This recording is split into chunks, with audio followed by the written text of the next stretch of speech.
سب سے بڑا جو فرعون ہے نا آج کے دور میں یہ ٹرمپ ہے، اور حقیقت ہے یہ اپنے آپ کو بڑا خدا مانتا ہے۔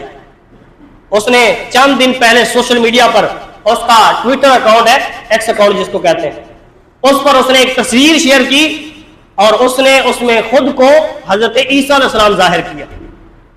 حضرت عیسیٰ علیہ السلام ظاہر کر کے تصویر اپنی اے آئی سے جنریٹ کروا کر تصویر اس نے شیئر کر دی اور اپنے آپ کو کیا بتایا کہ میں عیسیٰ ہوں۔ حقیقت میں اس نے حضرت عیسیٰ علیہ السلام کی توہین کی ہے، اور وہ عیسیٰ کو کرسچن جو ہے وہ کیا مانتے ہیں؟ خدا کا بیٹا مانتے ہیں۔ خدا کا بیٹا کا مطلب وہ خدا ہی مانتے ہیں، تو یعنی اس نے بھی در حقیقت خدا ہونے کا ہی دعویٰ کر دیا، یوں سمجھ لیں۔ آج کے دور میں اس نے خدا ہونے کا ہی دعویٰ کر دیا کہ میں ہوں مسیح، کیونکہ مسیح کو وہ خدا مانتے ہیں۔ اور پھر جب اس پر پریشر بڑھا، لوگوں نے تنقید کرنا شروع کی، تو کچھ ہی دیر کے بعد پھر وہ تصویر ڈیلیٹ کر دی اس نے۔ تو مطلب یہ ہے کہ وہ تو خود کو خدا سمجھتا ہے نا کہ میں سپر پاور ہوں، میرے پاس سب سے بڑی طاقت ہے، لیکن حقیقت کی نگاہ سے دیکھا جائے تو اسی سپر پاور نے ایران سے کتنی مار کھائی ہے۔ اب ایران سپر پاور نہیں، ایران کے پاس ایٹمی قوت نہیں ہے، لیکن میں یہ سمجھتا ہوں کہ میرا اللہ جس کی مدد کر دینا اصل میں وہی سپر پاور ہے۔ میرا اللہ جس کے ساتھ ہونا، میرا اللہ جس کی غیبی طور پر مدد فرما دے، اصل میں وہی سپر پاور ہے۔ اپنے موضوع کی طرف آتے ہیں۔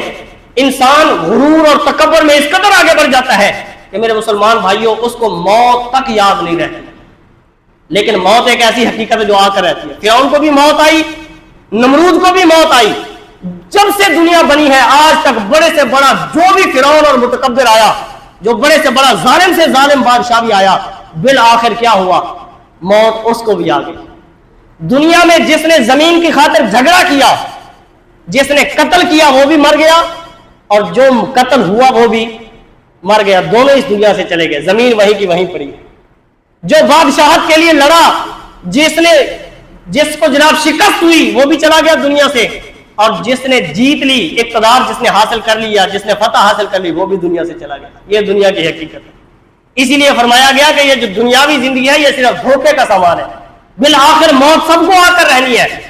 حضرت امام حسن بصری رحمۃ اللہ علیہ ایک مرتبہ روم کے ملک میں چلے گئے، وہاں پر جا کر انہوں نے دیکھا کہ جنگل کے اندر ایک قبرستان ہے بہت بڑا، اور ایک قبر کے اوپر بہت بڑا خیمہ لگا ہوا ہے، اور خیمہ ریشمی کپڑے سے لگا ہوا تھا۔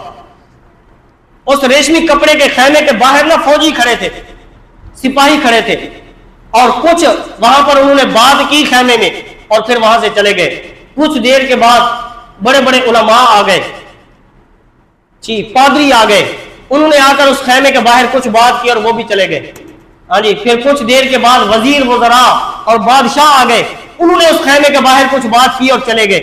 حضرت امام حسن بصری دور سے کھڑے یہ منظر دیکھ رہے تھے، وہ کہہ رہے مجھے اس بات کی سمجھ نہیں آئی کہ یہ خیمے کے اندر کیا ہے اور لوگ یہاں پر آ کر کیا کہہ رہے ہیں۔ تو کسی کو پاس کوئی بندہ تھا، اس نے بتایا، اس نے کہا حضرت اس خیمے کے اندر جو قبر ہے نا وہ بادشاہ کے بیٹے کی ہے، جو اس علاقے کا بادشاہ ہے اس کے بیٹے کی قبر ہے، اور نوجوان بیٹا تھا وہ جوانی میں فوت ہو گیا۔ بادشاہ کو بہت ہی پیار تھا اپنے بیٹے سے۔ تو اب کیا ہوتا ہے جب سال گزرتا ہے وہی دن آتا ہے جس دن وہ بادشاہ کا بیٹا فوت ہوا تھا، تو اس دن بڑے بڑے جرنیل اور فوجی آتے ہیں اور اس کی قبر پر آ کر کیا کہتے ہیں؟ وہ کہتے ہیں کہ اے بادشاہ کے بیٹے، اے بادشاہ کے لخت جگر، اگر طاقت کے زور پر، فوجی طاقت کے ذریعے سے موت کو ٹالا جا سکتا تو ہم ضرور تیری مدد کرتے اور موت سے تجھ کو بچا لیتے، لیکن افسوس کہ فوجی طاقت کے ذریعے سے بھی موت سے کسی کو بچایا نہیں جا سکتا۔ پھر علماء آتے ہیں، ان کے مذہب کے جو بھی پادری ہیں وہ آتے ہیں، وہ آ کر کہتے ہیں کہ اے بادشاہ کے لخت جگر، اگر علم کے ذریعے سے بھی موت کو ٹالا جا سکتا تو ہم اپنے علم کا زور سے موت کو ٹال سکتے، لیکن افسوس کہ موت کو علم کے ذریعے سے بھی نہیں ٹالا جا سکتا۔ پھر بادشاہ اور بڑے بڑے وزراء آتے ہیں، وہ آ کر کہتے ہیں کہ اے ہمارے لخت جگر، اے بادشاہ کے بیٹے، اگر بادشاہ کے ذریعے سے، مال و دولت کے ذریعے سے اگر موت کو ٹالا جا سکتا تو ہم ضرور مال جو ہے نا وہ خرچ کر دیتے اور تجھے موت سے بچا لیتے۔